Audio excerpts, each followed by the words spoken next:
नमस्ते प्रणाम भोजपुरिया भाई लोग के पैचू के प्रणाम करत हैं। हम एक्टर नीतीश कुमार ऑफिशियल देखिए फिर से आ रहा बा अवधेश भैया के गाना धमाल मचाने वाला। गाना के बोल है सनी देओल के लेवल ही है। गाना का बोल है सनी देओल के लेवल है।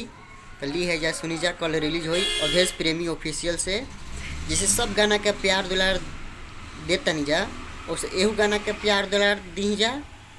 हरदम हमारी एक्टर नीतीश कुमार ऑफिशियल पे बने रही वीडियो देखे खातिर।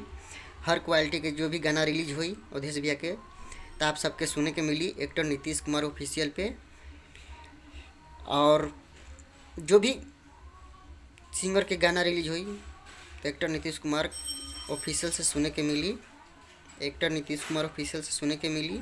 अच्छा लगी तो वीडियो लाइक सब्सक्राइब जरूर करें। तो आ रहा बा फिर से वही धमाल मचाने वाला गाना अवधेश प्रेमी ऑफिशियल से सनी देओल के लेवल ही है। गाना के बोल बा सनी देओल के लेवल ही है। नमस्ते प्रणाम भोजपुरी भले पैचू के प्रणाम करते हैं।